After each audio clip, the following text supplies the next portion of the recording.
I know sellers have all these things popping in their head, right? But Right.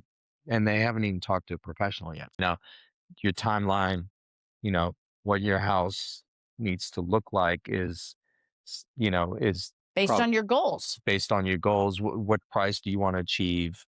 That determines what your house needs to Hmm. look like. If your neighbor is trending downwards or upwards, you're not but you can influence what your house looks like because now it's a product that's going on the shelf to sell, Then right? this. So, so with that being said, does somebody need to, renovate their house before putting it on the market?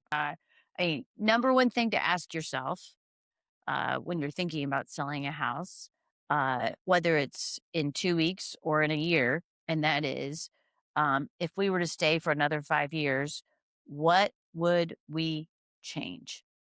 That's a good one. Because 99% of the public has a Pinterest board or something similar where they've got their ideals and their dreams and all their things, whether they're in a house, whether they're in an apartment, whether they're in their second or third home. So if you were to stay in this home, what would you change?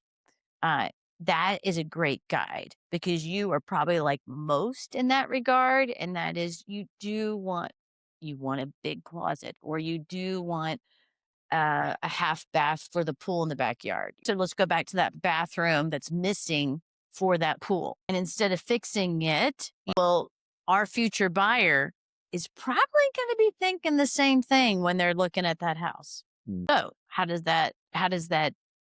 that impacts how we market the house, how we decide, well, okay, if we're going to ask the buyer to overcome that deficiency, we have to wow them, have them fall in love in other ways. So, you know what? We're going to go ahead and instead of spending $25,000 on a pool, on a bathroom addition, we're going to spend $3,000 and we're going to rip down the wallpaper in the kitchen Right. from the 80s and we're going to paint the whole kitchen and we're going to add under cabinet lighting and we're going to do this and we're going to do all this because the kitchen is towards the front of the Right. house gets them thinking how much they love the Big wow house factor. Right. before and they're already in love before they discover, oh honey, But it doesn't the have a kids. bathroom. Yeah. But to get back to your original point is if that's your current Pinterest board, doesn't it have to Excuse line me. up with what the market wants?